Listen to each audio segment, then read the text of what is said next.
Good morning, good afternoon, and good evening to all of my friends out around the globe. This is The Experiment. I'm your host, Joe Soro, and it is a late evening, usually a little earlier than normal in terms of a start time on a Sunday in sunny Southern California. Although it did rain a little bit today. It did rain. Yeah, it did rain a little bit. A lot of raining on our parade, if you will. That's kind of how I feel today. The Steelers won though, uh, but the game was a weird one.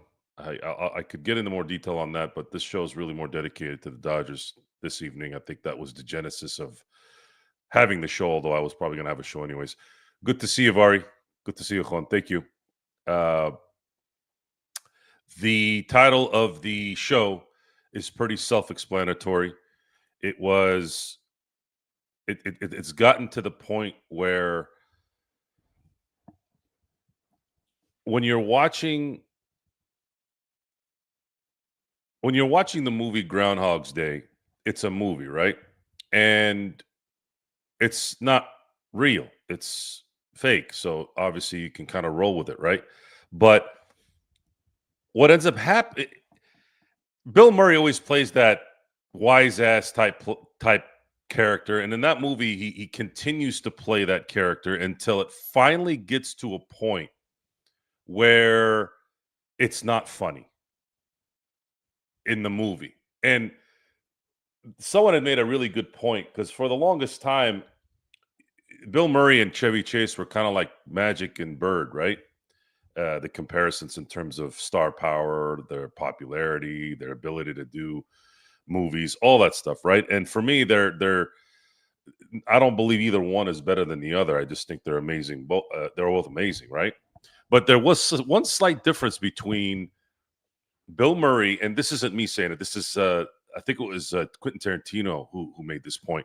He said in Bill Murray movies, Bill Murray has a redemption story that eventually ends his movies. He usually starts off as a bad guy, a mean guy, a sarcastic guy, an arrogant, narcissistic guy, and then in the end, he redeems himself by becoming a better person. Chevy Chase necessarily was never really ever that guy.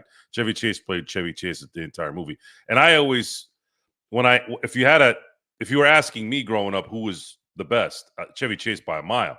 And I love Bill Murray. Don't get me wrong, love Bill Murray, but there's something about Chevy Chase, much like kind of Magic Johnson, that just grabbed you versus, let's say, Larry Bird, who's just as amazing, but just did it in a different way, right?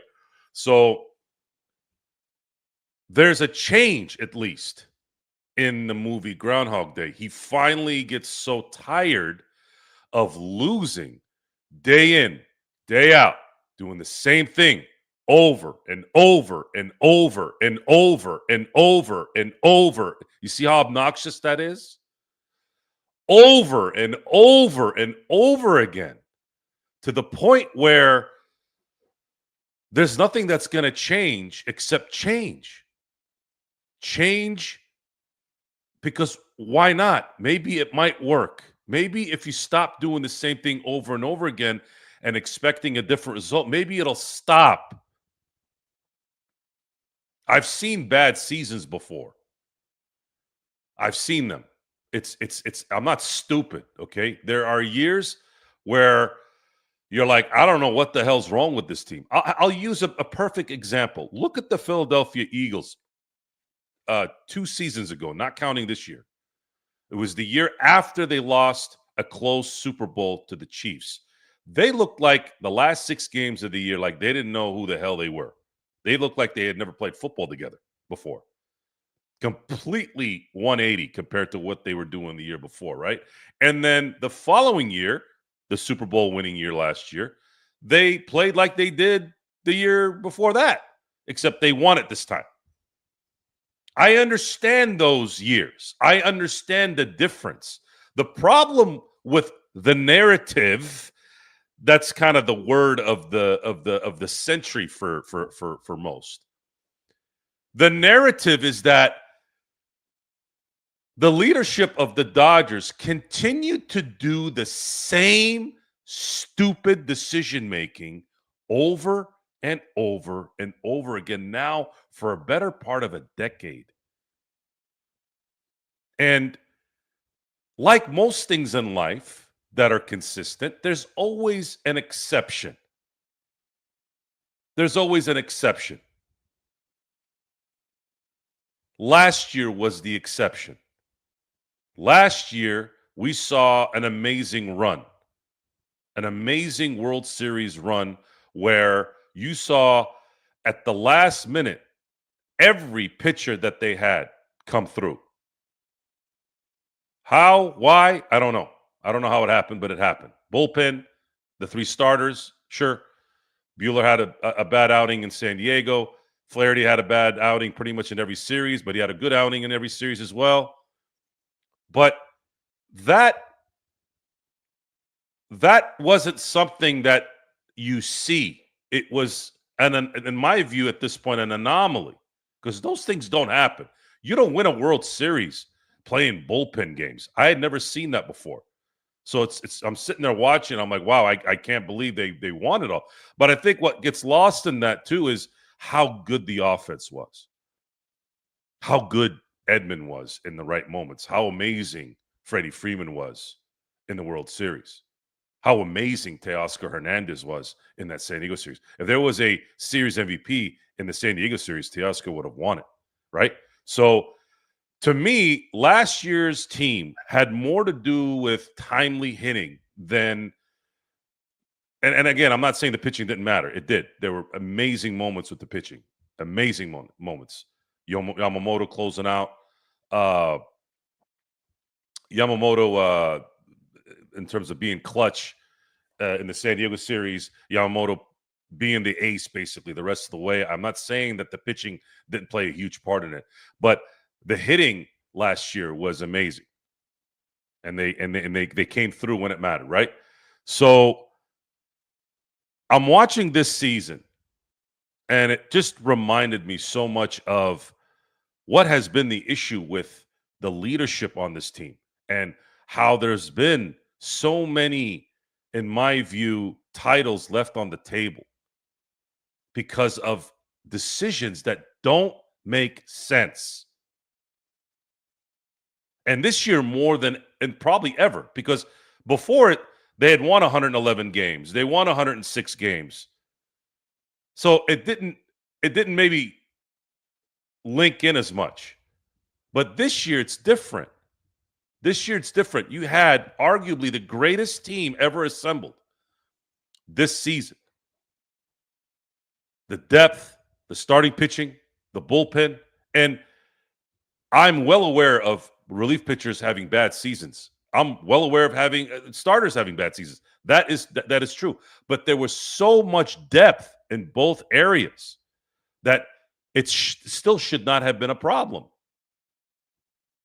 And why are you continuing to use guys that are having the down year? What are you trying to find? At what was the sacrifice? If you were at 102 wins right now, it would sort of make sense. It'd be fine with it. But you're not. You are not. You are right now gonna have to play in a wild card series. Luckily, you'll be the home team. That's if they don't blow it, right? And let San Diego come back in. I don't think that's going to happen. But you're in a position that is actually not good because even if you get past that wild card game, you have to go on the road against, according to what the standings are now. I think Cincinnati jumped the Mets, so it would be the Dodgers, I think, and the Cincinnati Reds right now for the time being. But either way, you beat Cincinnati or the Mets, you still got to go on the road to play the Phillies. And if there's one constant that's been going on this year that you can't pull out any bullshit narrative or bullshit excuse, and that is the Dodgers have sucked ass on the road all year. Didn't matter if their pitching was there. Didn't matter if their hitting was there. They have been dog shit garbage on the road.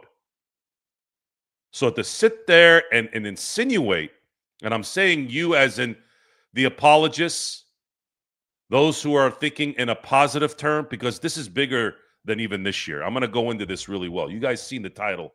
You guys know where I'm going with this in the end here. Okay.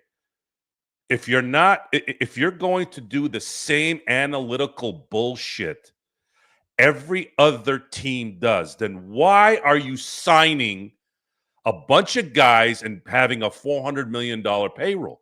I want to know. I really want that question answered. If you're going to do the same shit the Milwaukee Brewers are doing, the Detroit Tigers are doing, the Houston Astros are doing, all the guys that aren't even close to the Yankees, the Mets, or the Dodgers in payroll, then what is the point of having these players and the depth and paying them all this money? I want you to answer that question for me. I really, really do.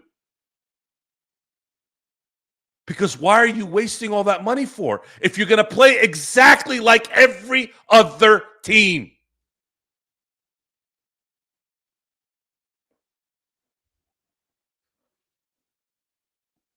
So now you beat the Reds, you beat the Mets in the wild card round. Okay, fine. Then you got to go to Philly. What are you going to do then? Emmet Sheehan is going to be what?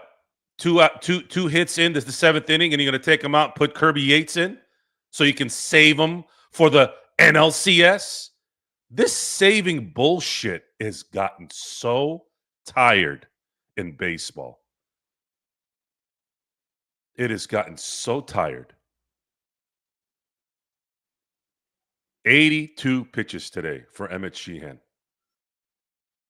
You let Glass now, who's been injury riddled his entire career, you let him go 100 pitches. What, four of the last four appearances? Yet you won't let this young guy who has been balling since he's gotten back.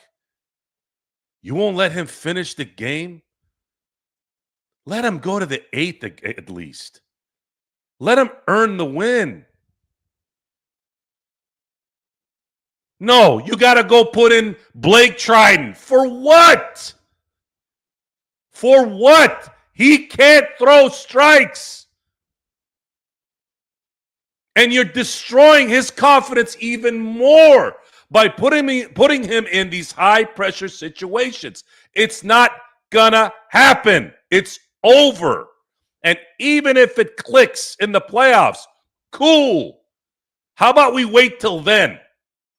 How about we wait when it's up, when it's 5-1 at least, and take him out if he's not throwing strikes after three batters? No, you got to wait till somebody.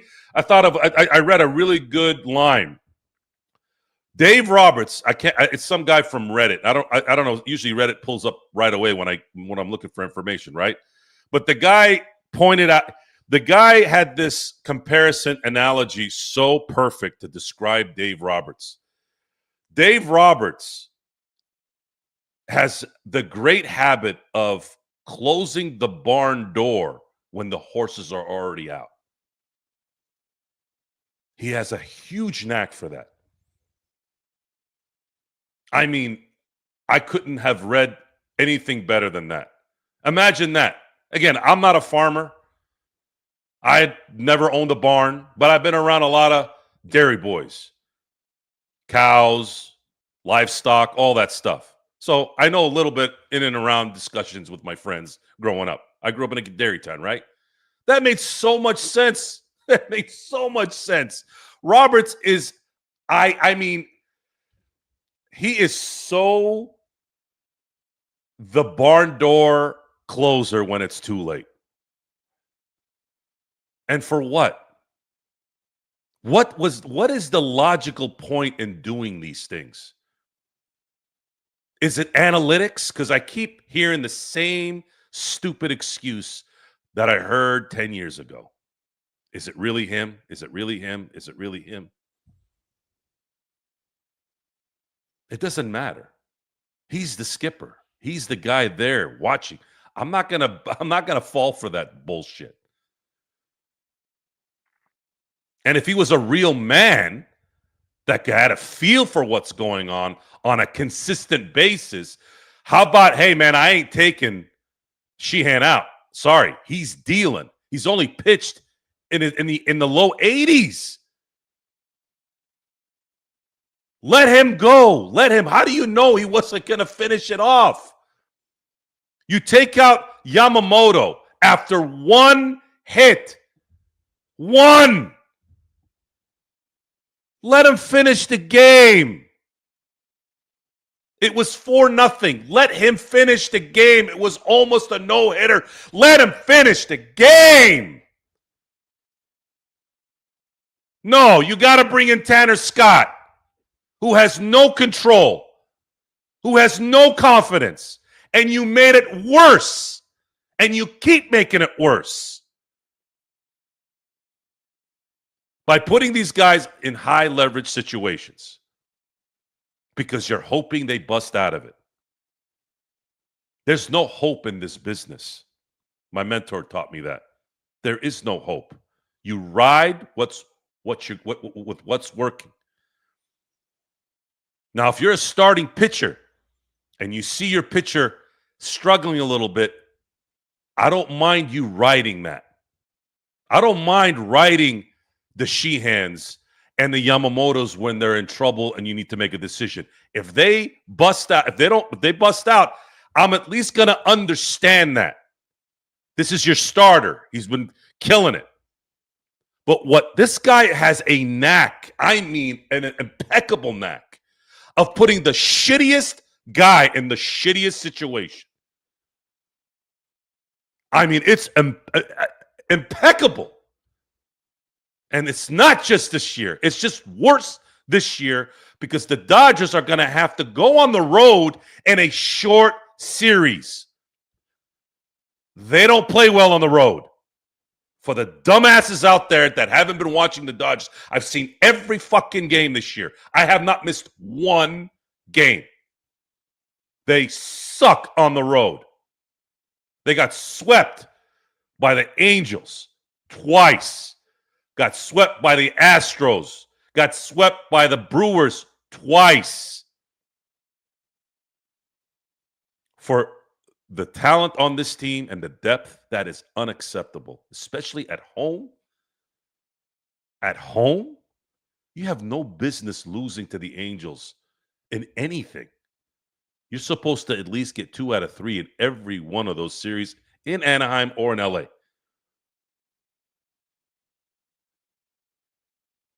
And even if you're going to Milwaukee and they're on a roll, you got to win at least one of those games on the road. And you got to win 2 of those games at home. And you got to win 2 out of the 3 against Houston. And you can't get swept by the Pirates. If Skeens gets you in that game 3, I would have accepted it. You needed to win those first 2 games. Look at the difference now if they do those little things. They have 8 extra wins. Now it's a whole different ballgame. They don't do the little things. They play scared. They play scared like their manager is scared. It's always scary. Always worried about getting hurt. Always worried about taxing guys. What the fuck did you get all this depth for then? If you're worried about taxing everybody. Tell me. Tell me. You had 8 to 9 starters on this thing. Some fell off, some got traded, but it did settle down at some point in July. When are you going to go all out? What? In the wild card game? What if one of them doesn't pitch well? Now you're asked out. Now you're down 0-1 with an elimination game after that. You really want to risk that? I would rather risk getting where you're at least going to start the goddamn important series at home, and that is the NLDS. You have to now start the NLDS on the road when you already usually lose one of 2 when you're at home in the NLDS. Now you're risking losing both on the road, especially with the way they've been playing on the road this year.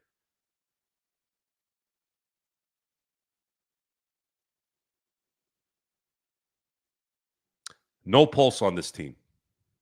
I don't give a shit how much they love Dave Roberts. Fuck that. Fuck that. That's probably the problem. They love Dave Roberts. What does that have to do with winning? What does that have to do with winning when you're supposed to win? This team was not assembled to win a World Series once. This team was assembled to win a World Series every single year. They can't win every single year, but they were supposed to win it this year. And I'm going all in now, right? Things could change, right? They could go on a run and win it all, and I'm going to look like an asshole, right? But that's part of this gig, right? You got to go all in. That's what I learned in broadcasting school. Don't pussyfoot around. Shit. Go all the way. But tell me right now on September 21st why I should feel comfortable today, because I'm basing it off today, this year, on what's gone on right now. Why? Why should I feel like this team is focused and hungry and ready to go and destroy everyone in the playoffs?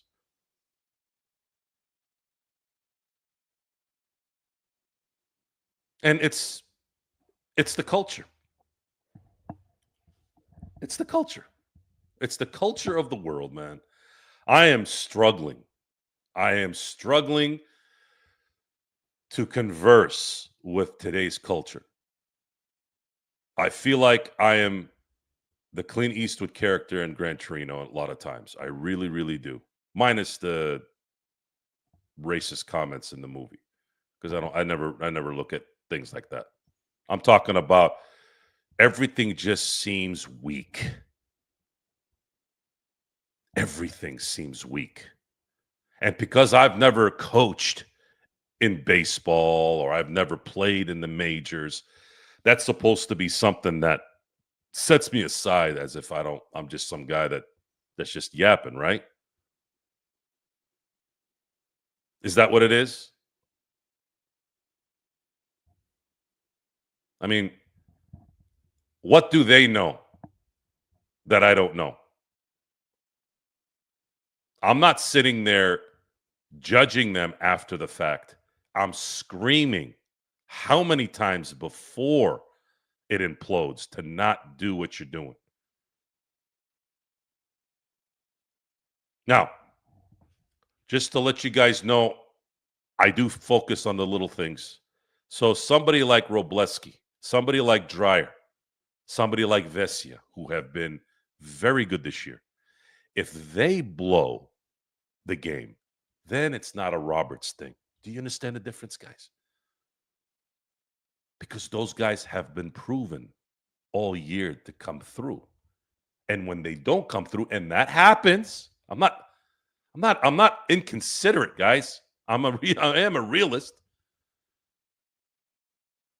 But if it was Dreyer who messed up today's game, if it was Vesia who messed up today's game, I would have said, what are you going to do? He didn't go with Trident or Kirby Yates or Tanner Scott. He's got to put somebody in there. I would have understood if he had did that throughout the year too. Well, John, we want to burn those guys out. Well, what is your next step? How about this? How about not putting those guys in at least when it's one run? How about letting Yamamoto with a 4-0 lead after just allowing one hit to just finish the game? How about letting Sheehan finish the game? He only had 82 pitches. That solves your problem too.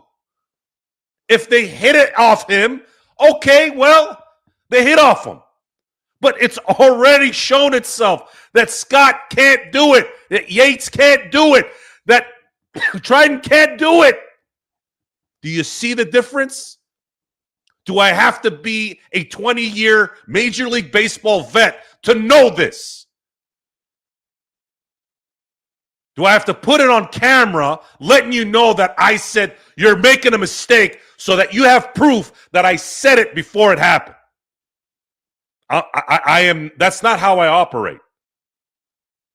I don't sit there hindsight 2020 and judge things. This is not. It has nothing to do with that. It has I've been watching every game this year. I know exactly what's going on.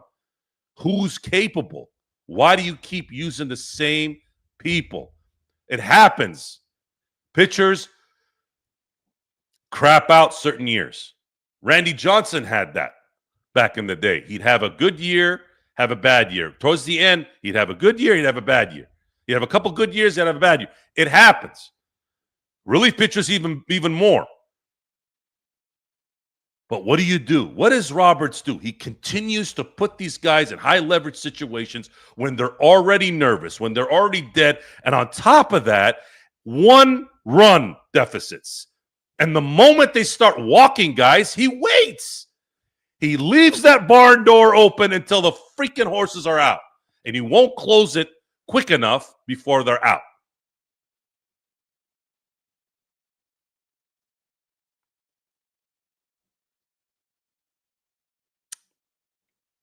I had a bad memory. Someone reminded me of a bad memory today when I was reading one of the Dodger forums. David Freese, probably one of the more clutch playoff runs you'll ever see in 2011 when he was a Cardinal, right? The Dodgers had him in 2018 when they went and faced the Red Sox in the World Series, right? And of course, everyone gives me the same stupid, oh, the Red Sox were unbelievable. Oh, the Red Sox were unbelievable. The Dodgers were down 2-0 against Boston. They win game 3 with Muncy's 18-inning home run, walk-off home run. And then they're up 4-0 after Puig's home run. At home. And some of the things that Roberts has done from that era, that was where it started to fester, like at the beginning. It was 18, taking Rich Hill out too early, always pulling Freeze out for the righty-lefty fucking thing, and putting Grandal in there of all people. Talk about low-leverage hitter. You have one of the more clutch players ever. And he always would take him out late in the innings for this righty-lefty thing, and he put Grandal in there for it. And you don't want me to be mad? You don't want me to, you think I don't know my shit? You don't think I paid attention since then? Maeda in 2019, mowing everybody down, but you had to put Kershaw in. Fine, you put Kershaw in. The problem is he allowed a home run to Soto. How about getting him out at that point? They didn't have the 3-batter rule at that point. Get him out of there. Put Maeda in there. He was killing it in relief. No. You had to wait for Rendon to hit the home run, and then that was it. There's a track record with Dave Roberts. His feel for the game is wretched 90% of the time. And the reason why he's won championships is because his teams have been so astronomically talented that he's been able to make a few good moves, especially in the playoffs last year. And he's been able to get through it with winning a couple championships. But this team has left, in my view, 3 championships on the table. And I'm not talking about 17. That was a fuck job. But they left one in 18, in my view. I don't give a shit how good the Red Sox were. Dude, the A's were amazing in 89. I'm sorry, 88. The A's were amazing in 90, and they still lost. They lost to the Dodgers in 88. The Mets were amazing in 88. Lost to the Dodgers. Great teams lose to teams that aren't as great on paper or that year. The Dodgers were up 4-0 late in the inning, in the late innings in 2018 in the World Series. You tie that series up, now it's a whole new ball game. A couple plays here and there, and you might win. But it gets killed before it even has a chance to get there because of whatever this fucking guy does. That's always in a panic mode. It's always a panic mode.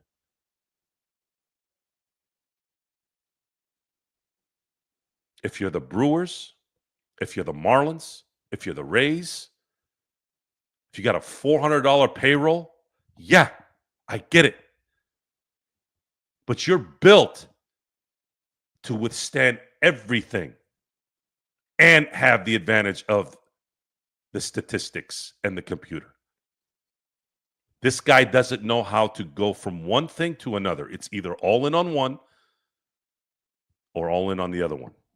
I don't know. I don't really know if he goes with his gut a lot, a little bit here and there, but it, there's too many games in baseball to screw up this much.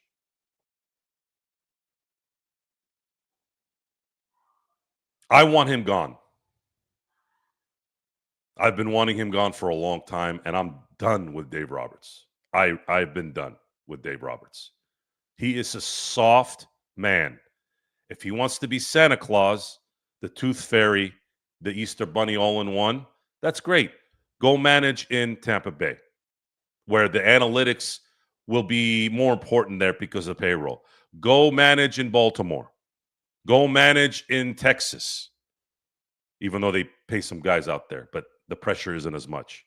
This team needs something.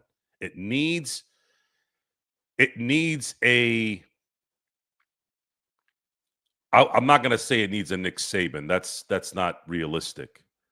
But I think what they need is they need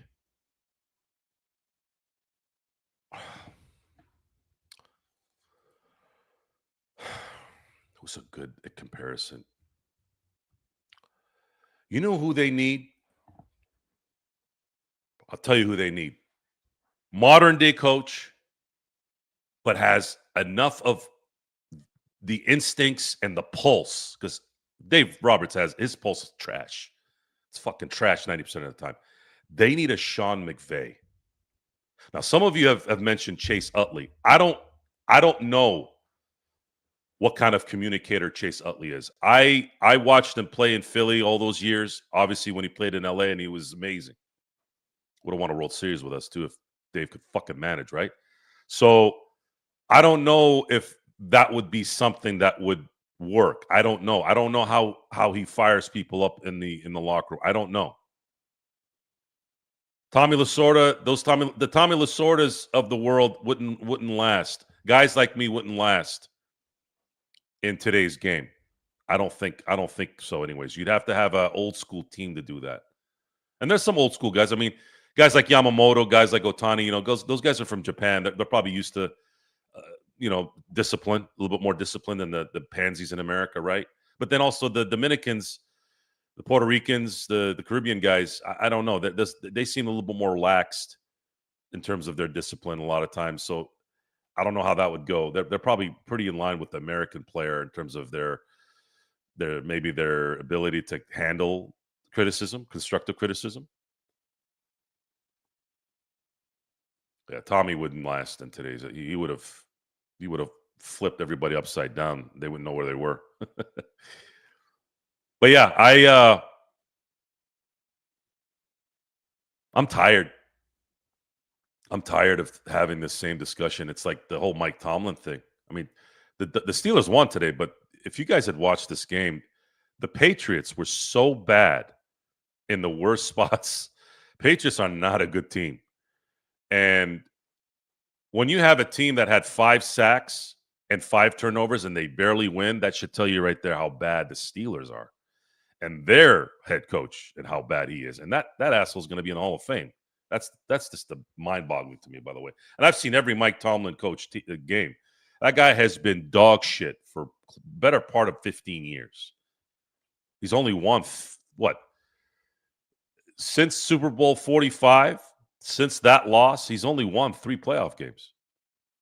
Imagine that 3 playoff games and all the praise that he gets. 3 playoff games since the 2011 season. It's 2025. He's won 3 playoff games and not gone to 1 Super Bowl since then. And he had the best receiver for 5 years during that reign. He had the best running back receiver in the game for about 3 years. And he had a top 5 quarterback statistically in Big Ben. And he couldn't get to a Super Bowl. Could barely lost to Tim Tebow, lost to Blake Bortles. Barely beat Alex Smith in a divisional game. They didn't even score a touchdown in that game. Just it's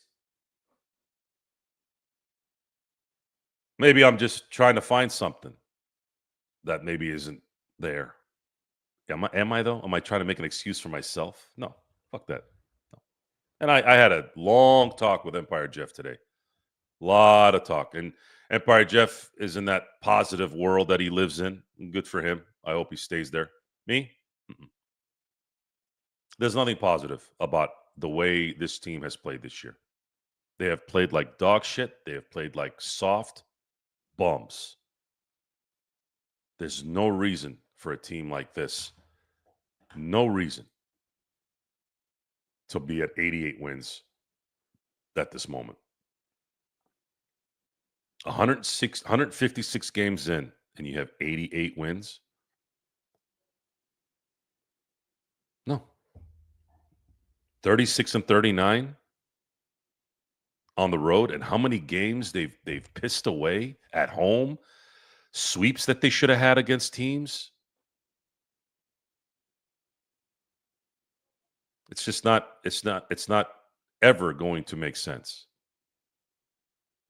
Yeah, Craig, the Phil Jackson guys, when I think about Phil Jackson's career, and I think about the Pat Riley, so you have really two to me the two greatest coaches of the last 40 years, right? Pat Riley and Phil Jackson. Those guys coached elite. Those guys coached teams that were supposed to be elite. Well, Phil, here's the thing with Phil. He didn't coach an elite team in 2006 and 2007. And I always look at the 94 season, the 2006 and 2007 seasons. Those 3 seasons when Phil Jackson was coaching, 94 was the year that Michael missed the entire year. And then in 06 and 07 was the 2 years that the Lakers just had basically Kobe, Lamar, and then it was just a bunch of stiffs, right? You watch the 06 season. You watch the 07 season. Watch the 06 season, especially in the playoffs, on how Kobe Bryant and Phil Jackson out-coached and outplayed the Suns. But the Suns were so talented that they were still able to win it. They came back from a 3-1 deficit, right? But it took all that to get rid of Phil and Kobe at their peak. You look at the 94 season for the Bulls. Not Michael Jordan. You remove Michael Jordan out of there. They won 55 games that year, the Bulls. And they lost in a 7-game series against the Knicks on a controversial call. On a controversial call, no bet. No less. Without Michael, they took the Knicks to 7. To me, the 2 best seasons I ever seen Phil Jackson coach was in 1994 and 2009. But 94 might be his best coach season. I mean, to not have Michael there and to go with Pippen, to go with Horace Grant and that crew without Michael and still win 55 games and almost beat the Knicks without Michael, just phenomenal. And I'm not asking for Phil Jackson, the type of player to coach the Dodgers. Can we get someone like Larry Brown at least? A Dabo Sweeney type? Kirby Smart type? I'm not asking for all-time greats. This team has so much talent, and the advantage of not having a cap, they don't need the Nick Sabans or the Bill Belichicks. They just need a guy that has a good pulse on things and doesn't continue to do the same thing over and over again and expects a different result. This year has just been I don't get it. Jerry Sloan, Aaron, thank you. That's another one. It was swirling in my head. It was swirling in my head. I can't. You had such a great weekend. Kershaw's announcement for retirement. And even that pissed me off, by the way. He takes Kershaw out 4 and 1/3 inning. Dude, can you just let him get the last 2 outs? See if he can win the game. Like, what? Kershaw's not is done. Like little things like that just fester over and over again. It's like it never ends. I don't like him. I don't like how he manages. It is horrible. It is irritating at how just nerve-wracking this guy is when he's managing. I can't stand it. Every time I get comfortable, he'll pull some bullshit out. It's like clockwork.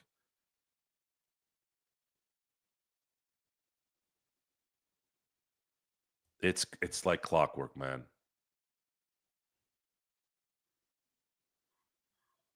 So it's frustrating. His timing. I mean, so just let me go back to the Kershaw thing. So Kershaw is 4 innings and a third in. He needs 2 more outs. He was pitching well. He's only allowed 2 runs at that point. And then what happens in the bottom of the 5th? The Dodgers score 4 runs. If you just left him in there, getting a couple outs. Oh, Joe, you don't know if it. We don't know. We'll never know. But based off what we were seeing, it was likely he was going to get 2 more outs. Give him a shot. If you don't give a shit in today's game, what difference is it then? How about letting him ride it? It's like I get the same response for different things. Okay, what's the difference? If you're going to puss out in that game and not puss out in the fact that Trident is not throwing any strikes. He hasn't thrown strikes in 3 months. Tell me the difference. So I'm looking at that game and I'm going, what, really? But I'm not trying to be that Debbie Downer in that moment, right? And that's my problem. I got to be on. I got to be me. Fuck you. I'm not going to do that anymore. I'm done. Tonight calls it. It's over. I'm done settling down because I don't want to be the Debbie Downer. Fuck Dave Roberts and fuck how he manages. I hate how he manages, and I'm never going to like the way he manages. Ever. That fucker better figure it out. Figure out something in the next 2 weeks to win it all. Because he'd be out of here. He would have been out of here a long time ago if I was in charge. You cannot lose with this kind of roster. No, I'm not accepting that he's a puppet. If you, as a grown-ass man, allow yourself to be a puppet, then it's on you. It's on you. If you're not going to make a decision, feeling the air, feeling the crowd, if you can't do that consistently, yeah, a broken clock is right twice a day, right? That's his nickname. Bro, that should be his nickname, not Doc. I think that's an insult to call him Doc. There's a lot of great doctors out there, right? Doc Gooden was a great pitcher.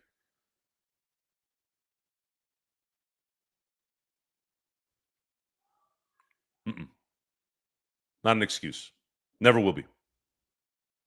You cannot be right twice a day because the clock ain't working. And that's Dave Roberts. The times he's been right is when the clock has been broken. He needs to be right a hell of a lot more than twice a day. Doc Brown, the greatest, Aaron. Always with the perfect response. That's my guy. Aaron, I want you to get ready, man. We're going to be going to more Dodger games soon. On the house, by the way. On me. And Chrissy Chris, you're going to see me in Arizona a lot more next year. That's the plan. No. That's it. That's it. It's just there isn't a feel. He doesn't have the feel. Call it whatever you want. Call it anything you want. If you're going to have a manager in that dugout and you want him to manage, let him manage. And if he's not good enough at having a pulse of the team, then what are you good for? What?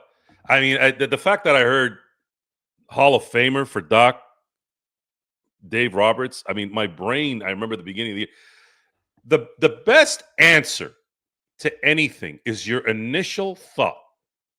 And you can spot it in people you talk to as well. When you say something, you got to pay attention to the instant they hear whatever that is. That response is the correct response from them. For you, when you hear something and your automatic response is something, that's the real answer. But what happens a lot is people go, "Oh, I don't want to say that. It'll be rude, and I don't want to jack up the room. I don't want to be negative Nancy." Why? Because you're worried about criticism? I'm not the one managing an 88 win team, 156 games in, or what is it? Yeah, 156 in right now. I'm just the messenger. I'm telling you what's happened. So for anyone to sit there and say, especially me, there's a lot of bad fans out there. There's a lot of bad observers. I get it. I'm not one of them. I know the difference between a good decision and a bad decision. I'm not stupid. And I'm not trying to get points for this. I want domination when you're constructed to dominate. When you take your foot off the gas because you're worried, what happens when you're worried? You get hurt more. Michael Jordan never he never slowed down. Kobe never slowed down. Great ones don't slow down. I just heard a story about Tiger Woods. He won a major. I can't remember who the guy was that he was competing with. Someone that had a moment that weekend, right? Tiger in the final day beats him on a close one. I think it was the PGA Championship.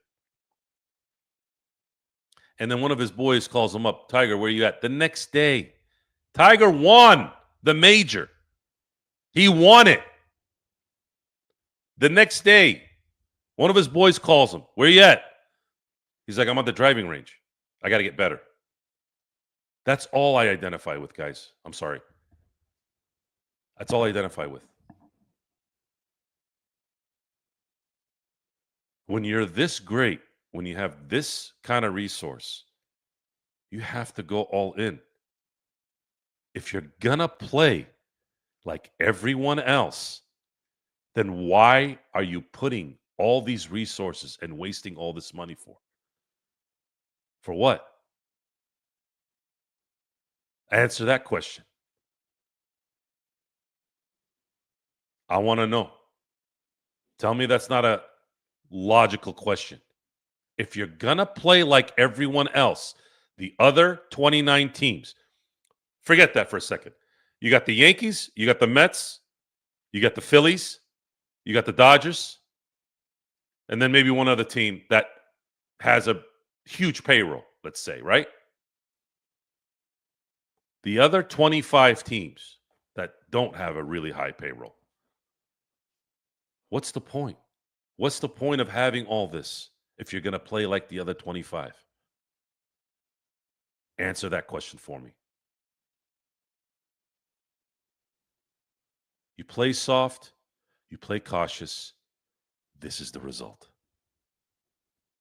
I'd rather you go all out. I never said one negative thing about the 2021 LA Dodgers. For those of you that have been around me, you hear something about 2019, you hear something about 2018, you hear me say something definitely about 2022. 2023 pissed me off because I didn't think Kershaw should have started game one, but Mr. Roberts thought it was. Totally fucked that up. Now you have to hope for Lance Lynn to not allow 15 home runs. That didn't work out. 2021 was a different year. Why?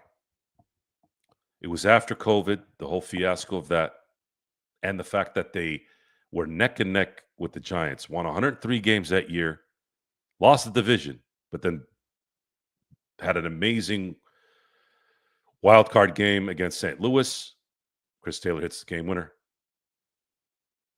And then they beat the Giants in San Francisco. And then they lost juice in the NLCS. First two games, they lost to Atlanta in basically walk-off fashion, right? They went all out and they ran out of gas. I get that. You see the difference? I get that it didn't work out. I'd rather you kill yourself, play hard, and lose than play like a bunch of pussies and lose anyways.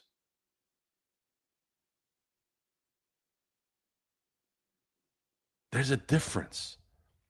Do I have to teach this language again? Have we lost this language for the linguists out there? When those guys who hit the bricks and the wood, it's conditioning. It's conditioning, isn't it?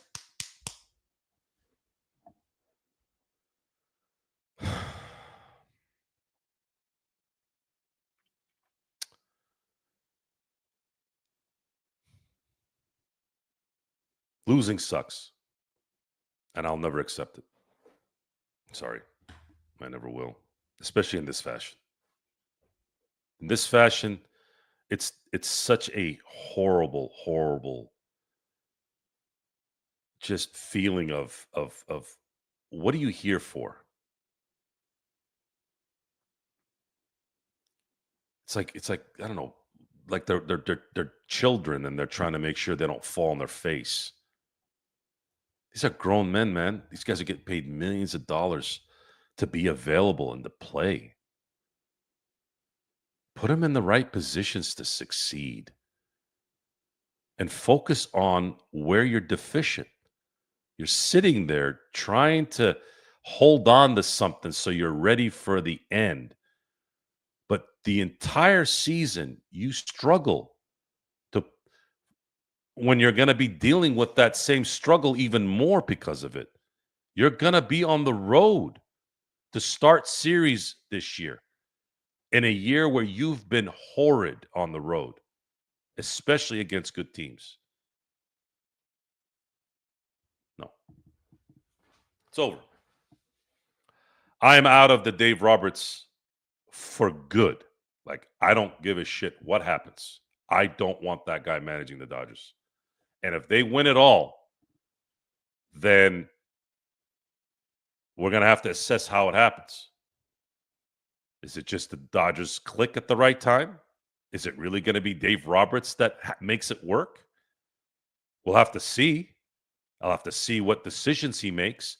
Does he let Sheehan finish the fucking game when he's pitching a one-hitter going into the 8th inning?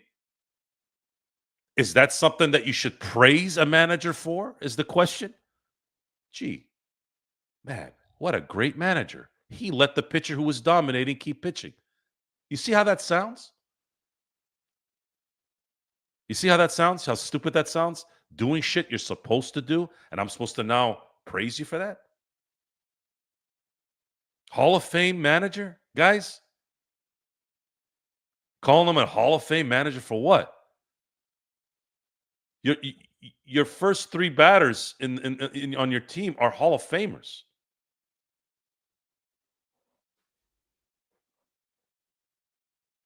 You're stacked. You should win.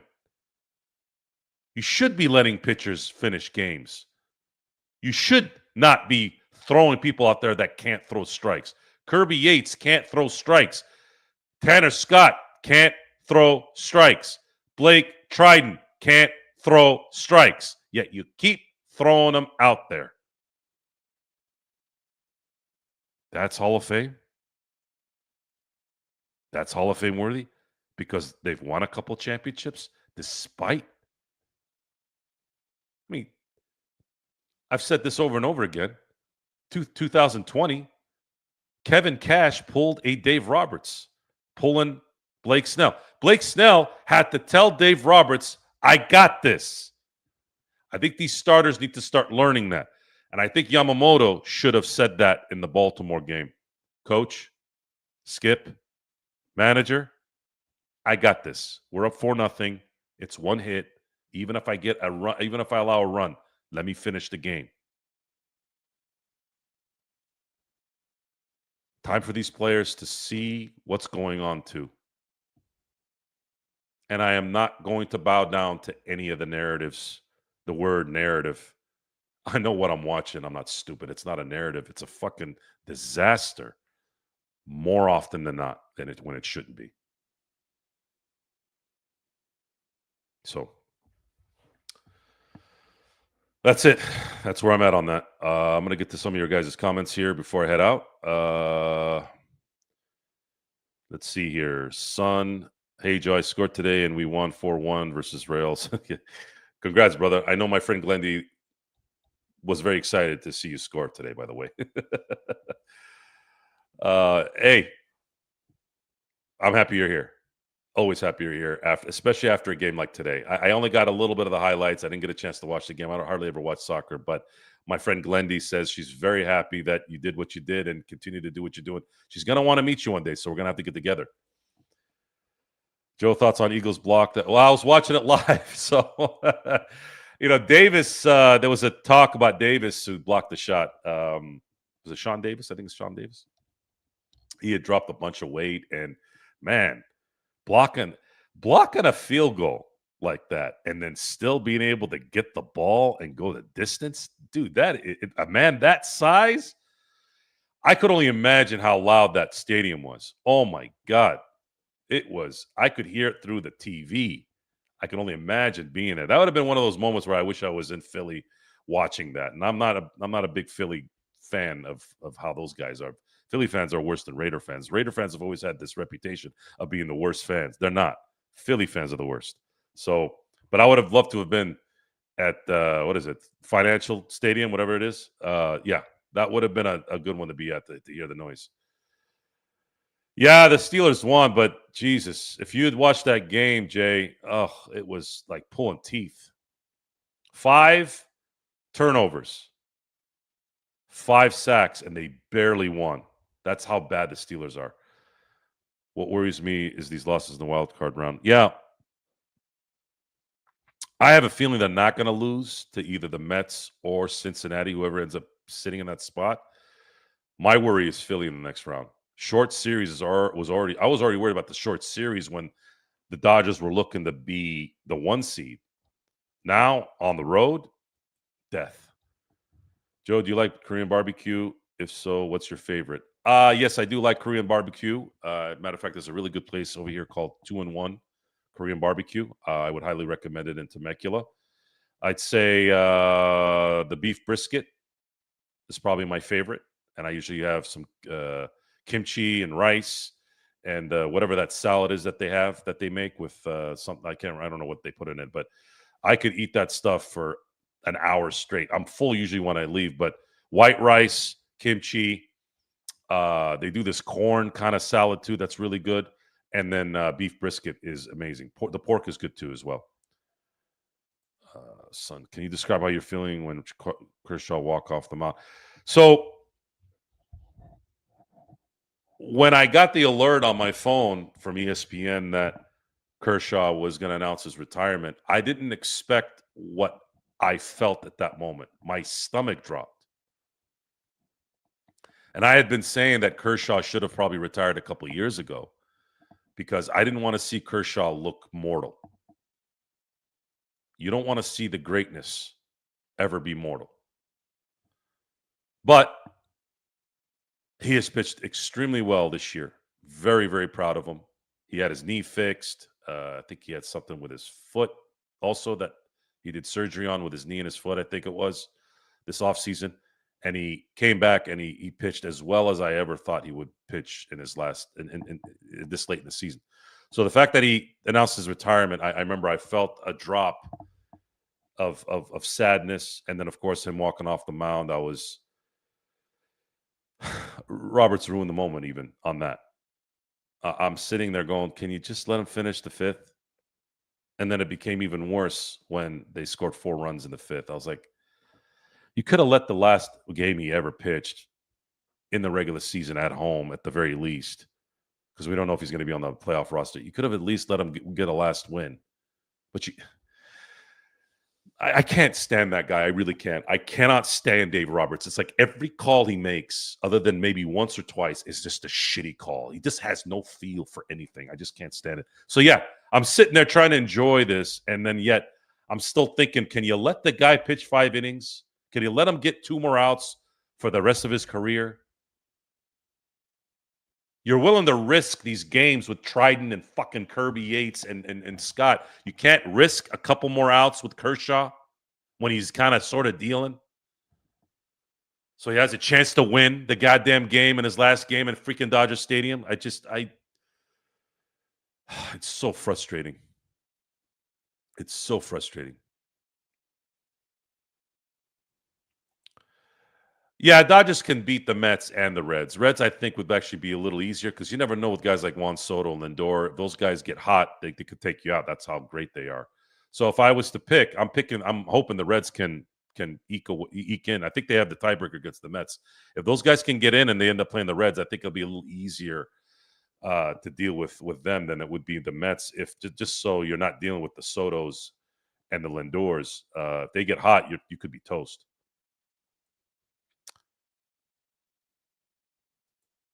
Joe, you belong on FS1.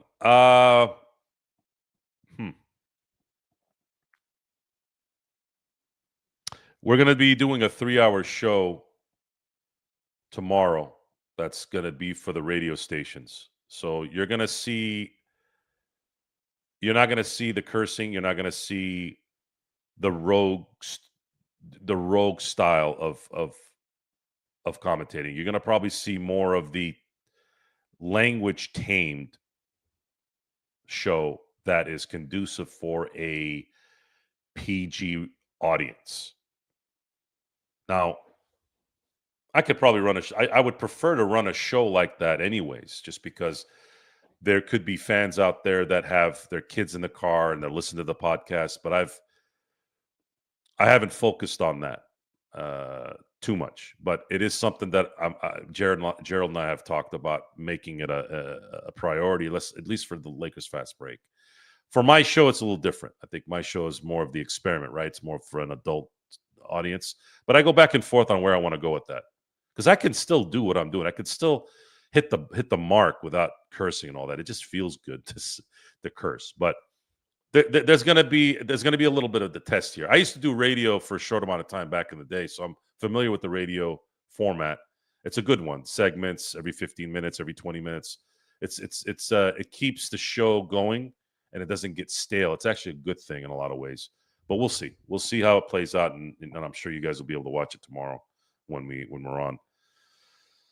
Zach Wheeler. Well, Zach wasn't in the last series, Aaron, and they still couldn't put shit together. So I don't know. I don't know if that's going to matter. Trey, low leverage player. I'm usually, especially when we got a chance to see that, unfortunately, when he was a Dodger. I don't know. We still lost without Trey and without Wheeler. So I don't know. I don't know how that's going to play out. Yeah, Roberts does kill these games. Yeah, there was a few games. I mean, there's just some of the stuff on the top of my head. I mean, we had the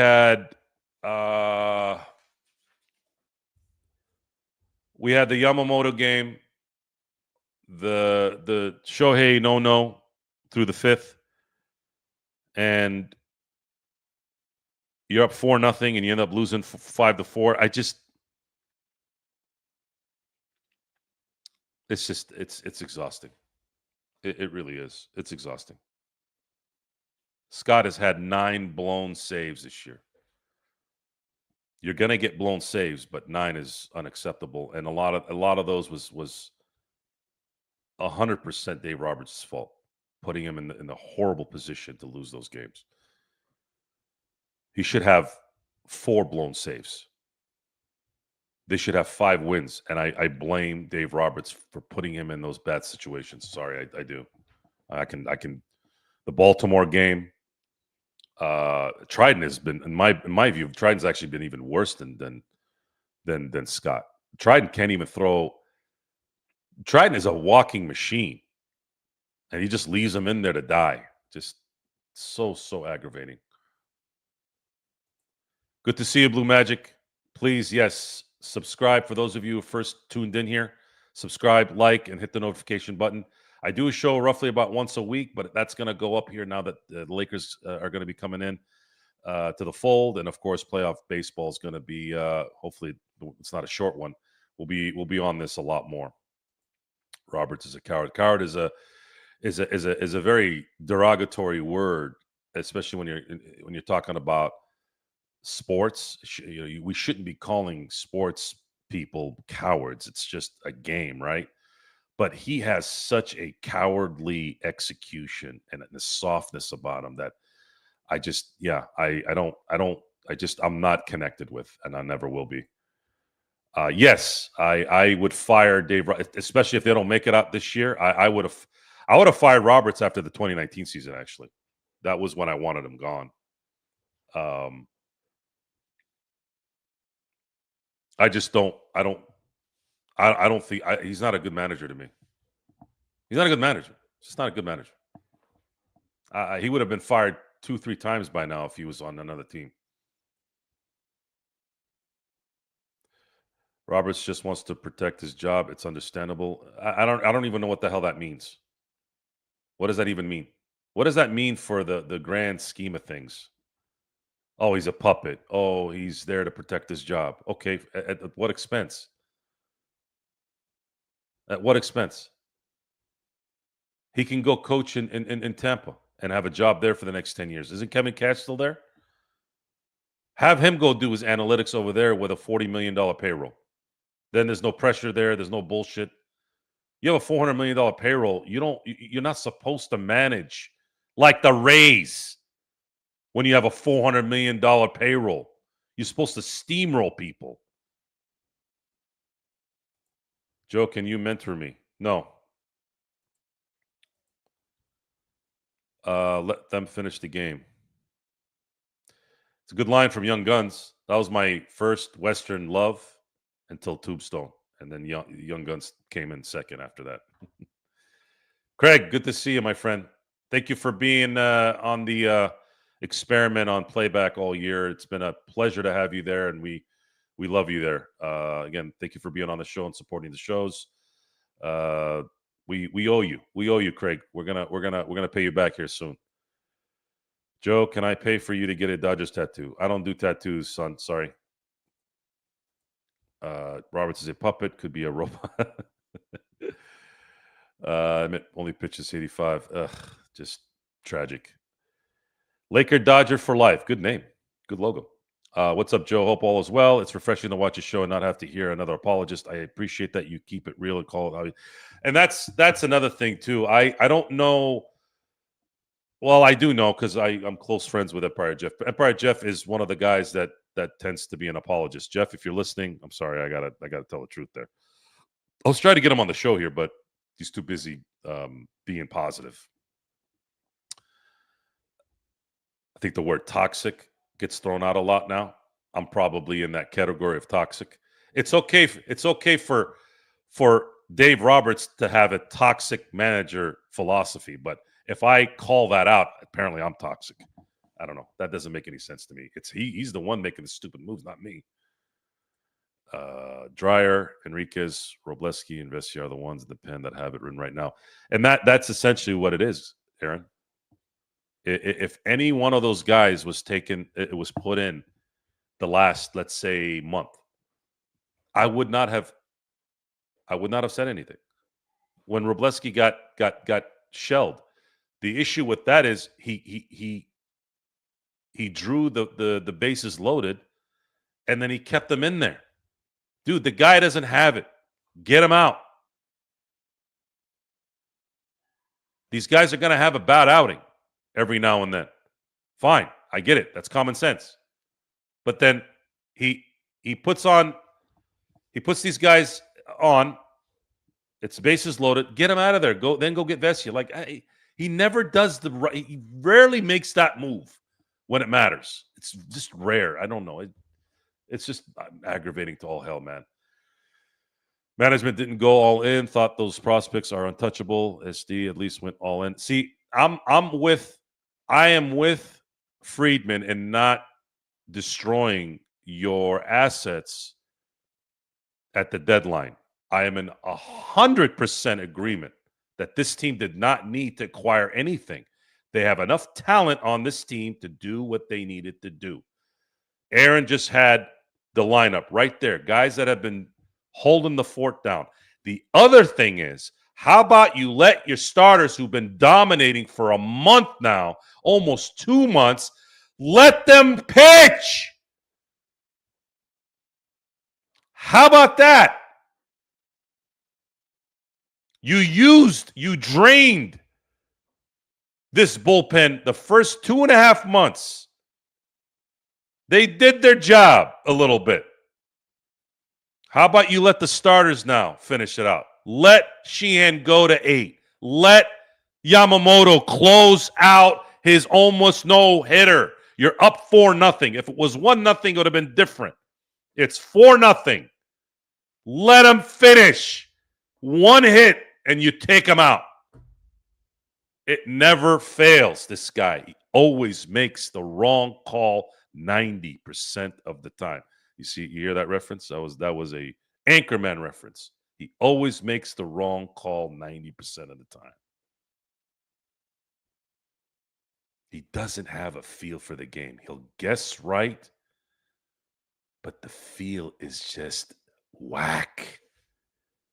Doesn't have the pulse. He plays soft. He plays cautious.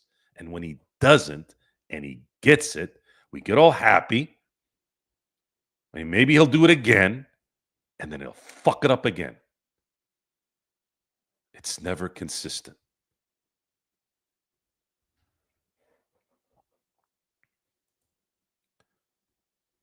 Is Joe reading any comments today? I had to open up the show with more discussion because that's what this was for. I want Dave Roberts gone. And I am not confident as I was a month ago about them winning it all. Roberts, after the game, his stuff looked great. He just gave up 3 runs. Yeah, see, that's the perfect response from somebody like that. That's exactly what a pussy would say. God, I really got to stop using that word. That's what a soft loser says. That's a harsh word to call somebody that you don't know, but that's a loser mentality. That's a loser mentality. I don't want the coach to be your. If the manager's your best friend, to me, that's like when I hear. Again, this is me. Okay, if it offends you, if it bothers you, I don't give a fuck. Okay, my children are not my friends.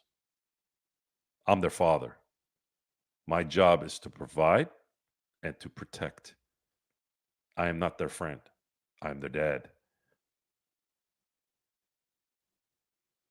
And Roberts is maybe too friendly with these guys. Still a job, right? And your job is to win. You have a $400 million payroll. Yeah, you got 4 million. By the way, congrats on that. 4 million in attendance. But we want a dynasty. The Dodgers have never had a dynasty in the 100 and what is it now? 25 plus 16 in the 141 years of existence of the Dodgers since 1884. They've never had a dynasty. This is a storied franchise with 8 championships. They've never had a dynasty. What are you doing this for then? That's the question that I need answered. No one has been able to answer it. Not any baseball people have been able to answer that for me. Not EJ, not my buddy Jason, who's a baseball guy, because a lot of people are not baseball people. Baseball people have problems with baseball because their brains are slow. They don't get the sport. They don't see the beauty of it, the greatness of it. That's how I judge personalities in a lot of ways. If they don't like baseball, I tend to kind of, really?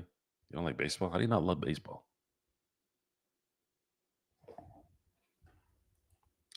Joe is the realist. I have to admit, sometimes I'm not. Sometimes I try to scale back because it's too hard. It's too toxic. I'm not doing it. I'm not doing it. That's the results. I'm watching every pitch, every inning. I've seen every game today this year. Every single one. I'm not doing it. I'm just telling you what's going on.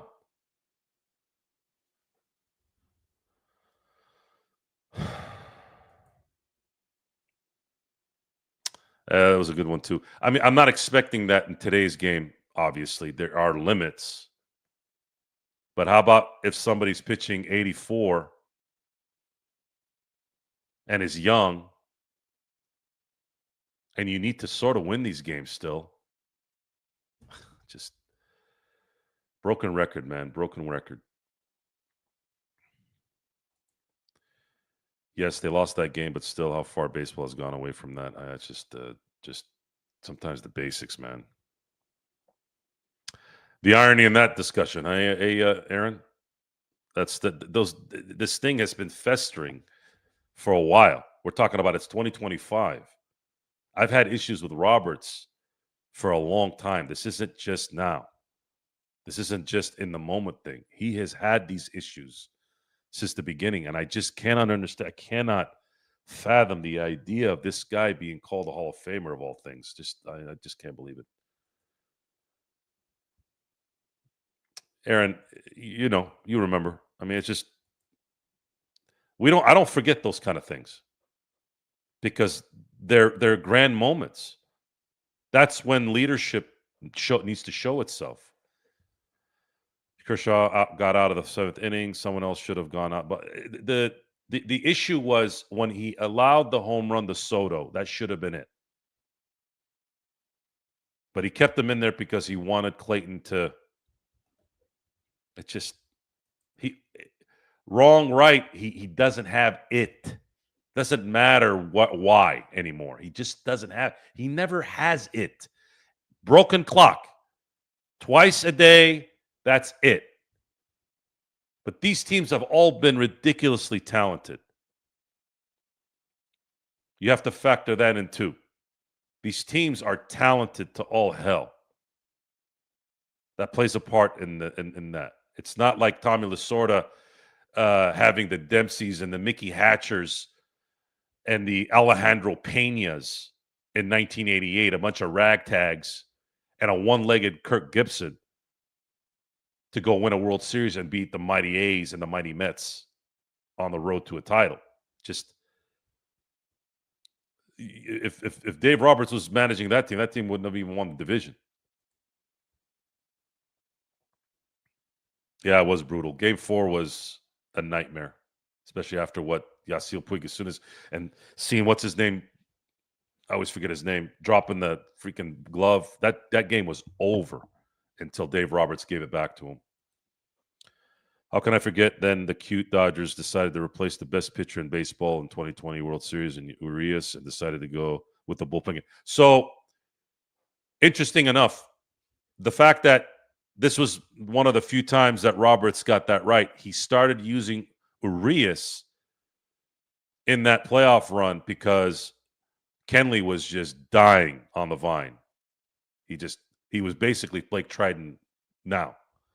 And he was trying to squeeze that thing for everything it was worth. But at least he adjusted a little bit. And it helped that Seager was balling and Mookie Betts was catching balls in right field like he was Ozzie Smith at shortstop out there. I mean, he was Mookie Betts won that World Series with Corey Seager doing what he did. It was amazing, amazing. And of course, Kevin Cash handing the World Series to the Dodgers in Game 6, much like how Dave Roberts has given World Series titles to the other teams. Ran him into the ground, indeed. Juan Uribe. I don't know about that. Revamp. I don't know necessarily if it's revamp. Scott can come back next year and pitch well. Kirby Yates, I think, is going to retire at the end of the year. Uh, I'm not too surprised that Kirby Yates not pitching well. I mean, he had a 1.12 ERA last year. That was it. That was it. He came to the Dodgers because I think he wanted to win a championship. I'm not too hard on Kirby Yates as much. It's just he might have just ran out of gas in the last year. But at the same time, it doesn't help that Dave Roberts keeps putting him in shitty positions too. It's just it's more the combination of the decision making than the actual player. Tanner Scott, a lot of the reasons why he's, in my view, is hit the shitter even more is because Roberts keeps putting him in such shitty positions. It's just destroying his confidence. Just I'm not gonna necessarily blame these guys. I think if you have guys that aren't working, if the tools aren't working, try another tool.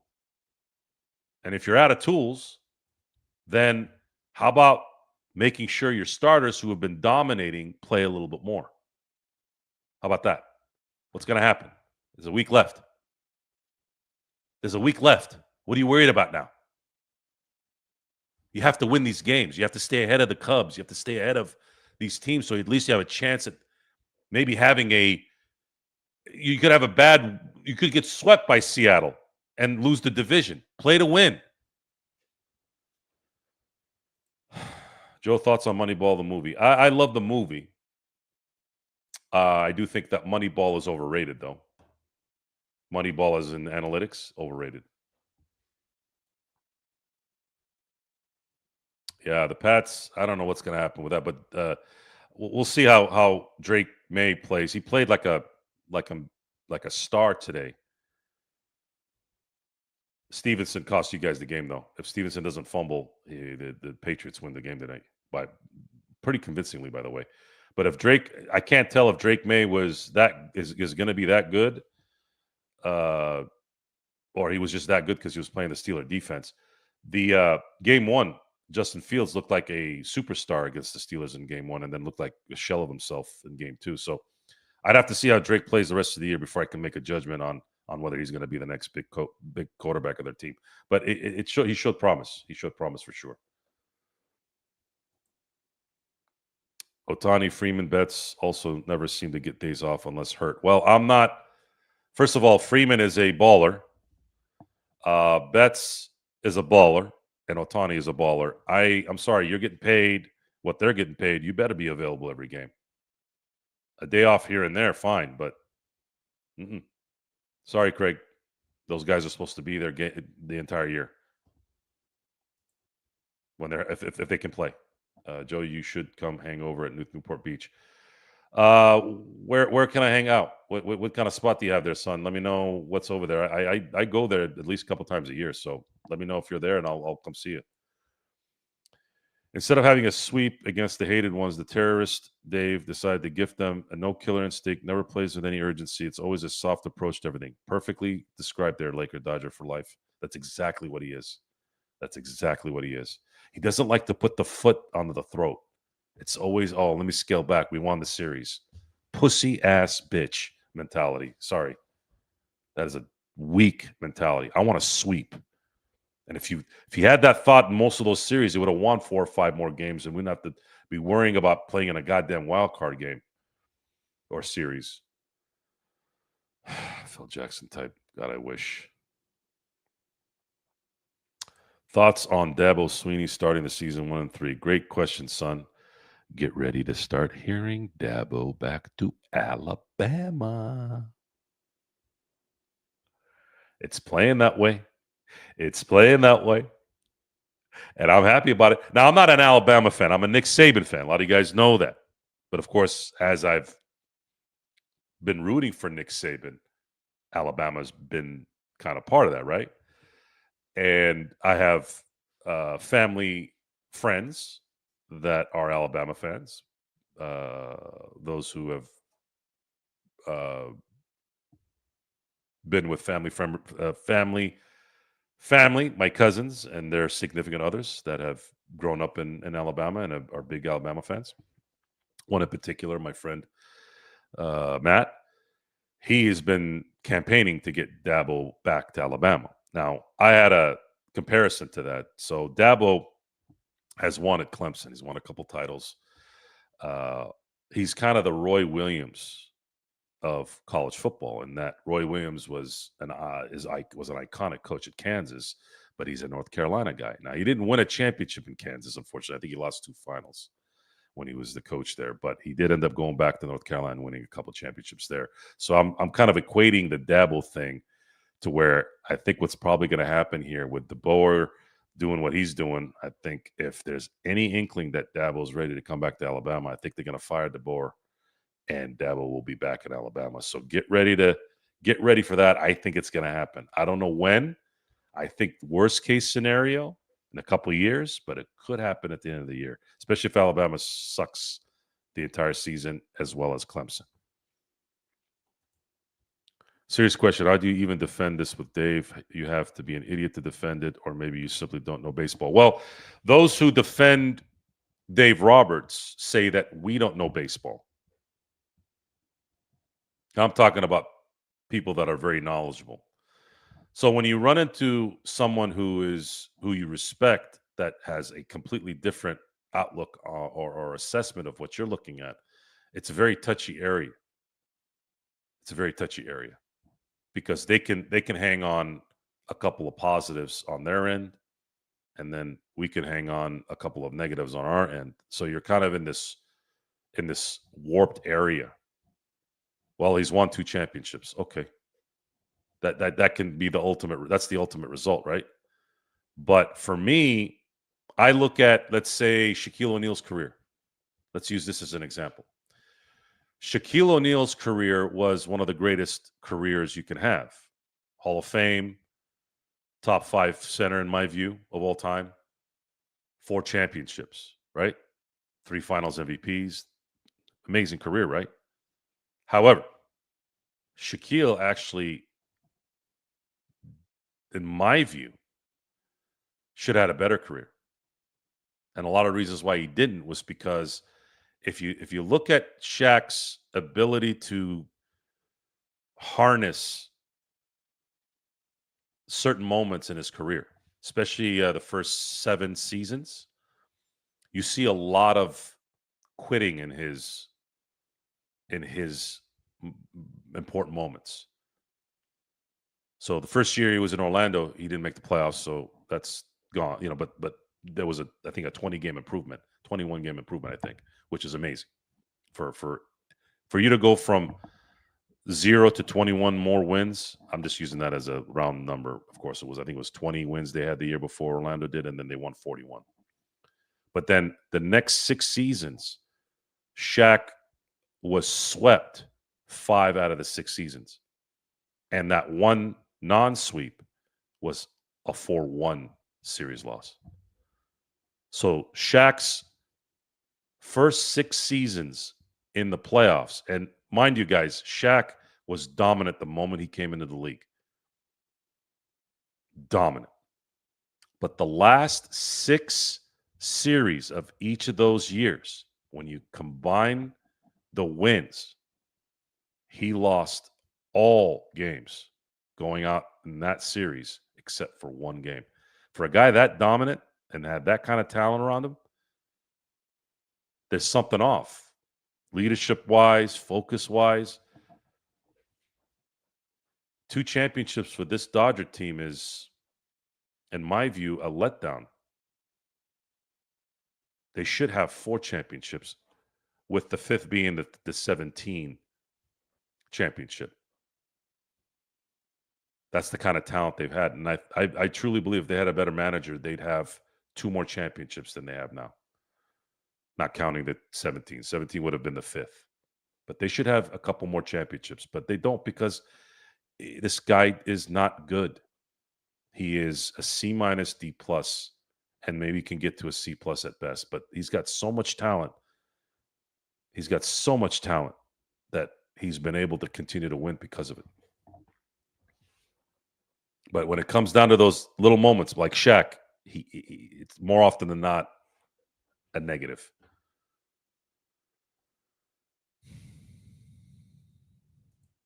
I feel your pain, Joe. I can relate to everything you say. I've had it with Dave Soft Ass Roberts.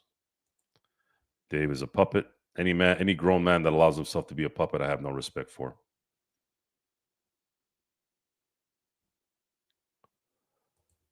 Dave is the only autistic manager. That's funny. He knows where the Craig. Walter Alston learned from his mistakes. In 1962, he blew the pennant to the Giants by not going to Don Drysdale in the ninth. He chose Stan Williams, who walked in the winning run. While I wasn't alive for that, Craig, thank you for that history paragraph. I love that kind of information. That's embedded in my brain forever now. And to put some perspective on what Craig said there, Walter Alston did learn his lesson. He won 4 championships as the Dodgers manager. He won in 1955, finally beating the Yankees in 7 when they were in Brooklyn. They beat the White Sox in 1959. I think it was a sweep. And then won the championship in 1963, the following year after the 62 blown pennant, and then won a championship in 1965. So, and almost had a three-peat, but lost to the Yankees in 64 and 7. See, there's a difference, guys. There's a difference when you're playing hard, going all out, and you lose versus soft. There's a difference. And if you need me to sit down and explain it to you, I can explain it to you in detail. But that's probably better as a sit down and have your coffee with me type discussion, not on a show. On a show, it's not very entertaining. The flow can't be consistent in that kind of a discussion. You can't get a chance to stop and breathe and really observe a dialogue. This is just me dialoguing to you. I need to probably have, and even if I had a call center here where I was talking to you guys, it still wouldn't work. For me to make you understand where I'm at and how I'm interpreting this, it has to be something where we're sitting down and talking freely. Because there's a feel. There's a feel to things. There's an instinct, and some people don't have it. Dave Roberts doesn't have it. And even when he's been right, it's not based off his instinct. A lot of it is luck. A lot of it is guys coming through. He's gotten it right a couple times on it here and there, but it's not enough. He makes more blunders than he does positives. That's the problem. You can't make that. You can't have that happen when you're this stacked and you have this many chances at being able to do what you're doing. We're talking about a team that has made the playoffs every year since 2013. And to only have 2 championships in that span is a letdown. They should have at least 2 more. And you can argue with me all you want on that. Not going to win it. This team should have a couple more championships in that time. And the reason why they don't is because they have a horrible manager.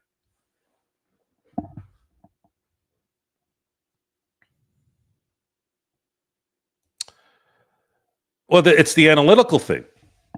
The Kevin Cash pulling Snell out in Game 6. It was a kind of a flashback when. That's funny that you mentioned that. When Yamamoto lost the no-hitter the other day, and then Roberts took him out. That was Kevin Cash taking Blake Snell out after Austin Barnes got that single because they didn't want to have him run against the lineup a third time. Cost them that game. It cost them that game. Could have cost them. They could have maybe won the World Series if they hadn't done that. But they had a better shot with Snell going the whole way. At least going a couple more innings. And then, of course, right away, as soon as they took Snell out, boom. Dodgers tied it up and then went up by 1 run not too long after that. And that's on Kevin Cash. I don't care what the people upstairs were saying. That's on Kevin Cash. If you're a manager and you're there in the dugout and you're supposed to manage and you make that call from upstairs, then you're not really focused on the game. You're focused on somebody telling you what to do. And for me, if I'm managing, if I'm coaching and I have somebody upstairs telling me what needs to be done in the World Series, or in important games, when I feel like, no, this might not be the right way to go, then you're not really a manager. You're a stooge. You're a lackey. You're not a manager. And Dave Roberts that's what he is. It sounds like he's a lackey. He sounds like he's a stooge. He's not a manager. You're going to put this guy in the Hall of Fame for reading a bunch of computer notes? For what? Why the hell would he go to the Hall of Fame? For what? Because he's nice? No, absolutely not. Absolutely not. You put Dave Roberts in the Hall of Fame, you are you have no. I don't. You got to come on here and you got to explain that to me in front of a crowd because I'm gonna be all over you. Like I'm gonna be all over you on that one. I want you to tell me in front of a crowd. That needs an audience argument on that one. Yes, it was. If you say Dave is Hall of Fame worthy, we have nothing in common. Yeah, it's just, and again, I've had friends that know baseball that have said that because they like Dave Roberts. Guys, I love my family. I love my family, my cousins, uncles, and all that. But that doesn't mean I'm going to hire them to come work with me. They would have zero chance at working with what I do. They don't have the temperament. They don't have the patience. They don't have the communication skills. This is not about liking. Phil Simms, you think he liked Bill Parcells half the time when they were playing back in the day?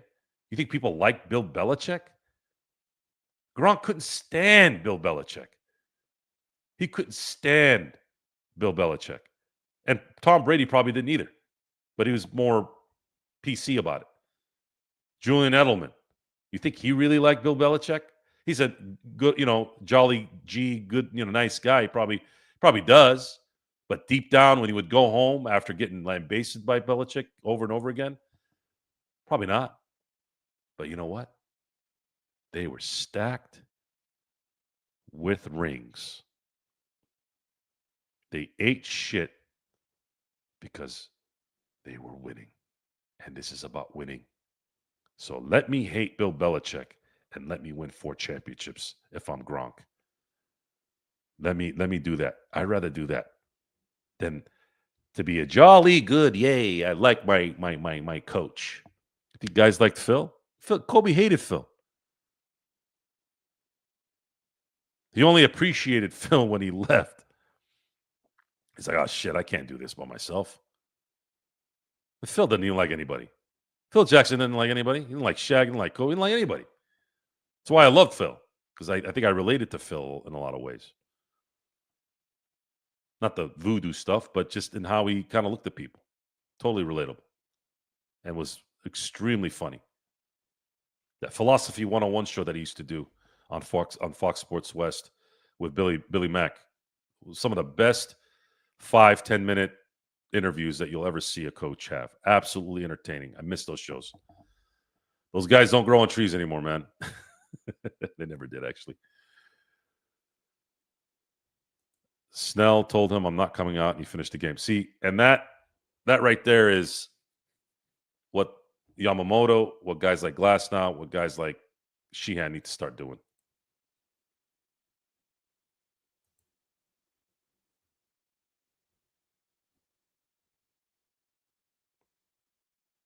Yeah. I swear, it's like he does the opposite of what you're supposed to. The rotation guys at the top should be going 7 innings minimum with the bullpen uncertainty. So 7 innings, 100% on that. And then if you're going to go 8 and 9, you need to put in the Dryers, the Vesias, the Robleskis. And if you want to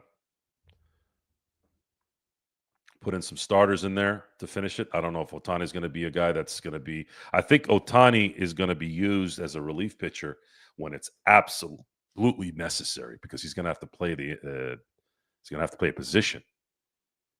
So maybe one of those games where it's a game 6 where they have to win it, or a game 7 or a game 5, then they have to use him. That's what I'm nervous about. I don't know if he's going to screw that up.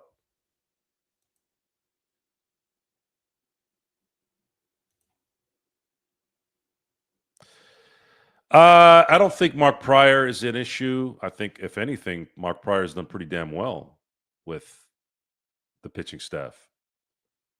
It's the decision making from the manager, from the top to the manager.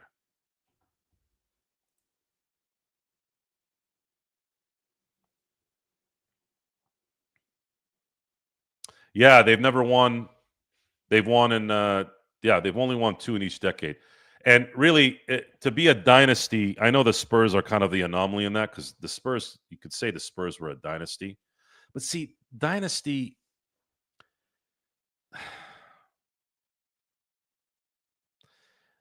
three-peating is the only exception to the 3 title rule. Like, if you win 3 in a row, you're a dynasty, because that's just so hard to do. But the Spurs, I mean, they won in '03, '05, '07. They won 3 in that decade, but is it a dynasty? They lost too many during that time also. I don't know. I don't know. I guess it just comes down to perspective on that one. And I'm not going to argue against it or for it. For me, a dynasty, when I see a dynasty, I see the Bulls in the 90s. I see the Steelers in the 70s. I see the Lakers in the 80s. They were so dominant. I mean, 6 titles in an 8-year span is a dynasty.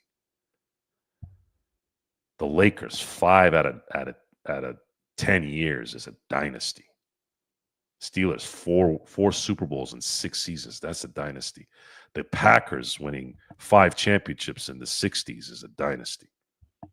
Obviously, the Celtics winning 8 in a row, 11 of 13. But when I look at, you can look at the Yankees in the late 90s too. It's to me, I think I always thought 4 was the number in a 10-year span. 4 championships in a 10-year span. You're winning almost half of the titles in a decade. To me, that's a dynasty. If you win 3 and another team wins 2, is that really a dynasty in that time? Lakers won 5 out of 11 with Kobe, right? Sure. But that's more of a Kobe era thing. It's not a team dynasty thing. It's a lot of factors into that. That'd be a good show to have. I think I'll talk to Gerald about that.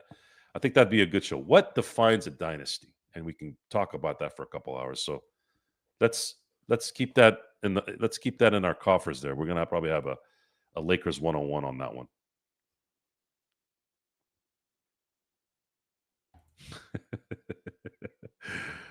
Dumb and Dumber reference. Thank you, Mike. I don't know why YouTube doesn't allow you to edit your comments when you make a mistake, because I sure do a lot of it. Yeah, you need to stop making mistakes there, Jon. Guys, we are doing a special 3-hour show tomorrow, 8 p.m. Pacific. Yes, we are. Please join our panel. Hope to see you there. Yes, we are going to do a radio-style show tomorrow, and it will be a good one. So I highly recommend you get to the Lakers Fast Break tomorrow. Next sides game is Tuesday against the D-backs, and of course, you know the D-backs are going to play their butts off. They still got a chance to make the last wild card game. So how about that in Arizona, right? Are they going to win 2 games and then lay down in game 3? Probably. Otani's pitching, by the way. Yeah, I'm going to see how that works out. He'll probably pitch a no-hitter going into the 6th inning, and then he'll take him out. How the hell do you let analytics control the game? It's wild. It means you can't manage if you always rely on analytics. It has its room in the game. It's just, I think, in critical moments it doesn't. You're supposed to go with the feel of what's going on. Barry Bonds and Jeff Kent went at each other in the dugout the year they went to the World Series. I think it was it the World Series, Aaron? Or I thought it was in 2000. Was it 2000? Was it 2002? I thought it was in 2000 or 2001 when Jeff Kent won the MVP in 2000 instead of Barry Bonds. Roberts being in the Hall of Fame is like putting Darvin Ham in the Hall of Fame. It's more like the comparison of Doc is to Doc Rivers. I think Dave Roberts has got a similar correlation with Doc Rivers in terms of performances, and he's more remembered for duds than studs. I haven't found any philosophy shows yet, but there's an archive of No Bull from the 90s. I got to see that one. I just watch The Last Dance every now and then. There's one of Phil right after Game 6 in 1993. I wonder what that was for. Anyways, so that was the end of our comments, at least for right now. My rant is over. Dave Roberts, the topic of discussion. I was wondering when I was going to have one of these.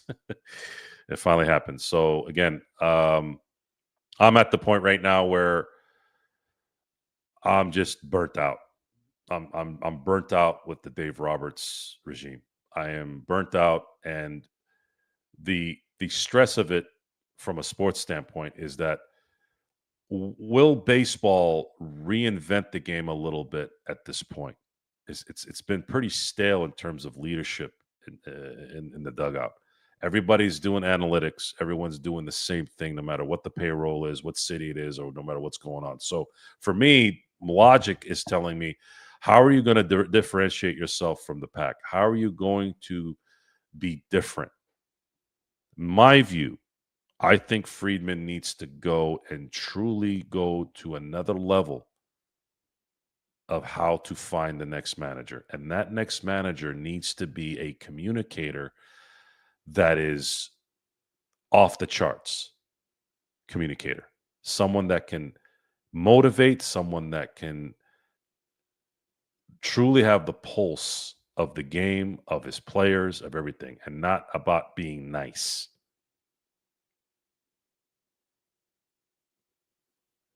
Not about being nice. And I might look like a fool if the Dodgers end up winning it all. And by the way, I really would like to look like a fool. I am going to cheer for the Dodgers always to win, and I'm going to cheer for Dave Roberts to win.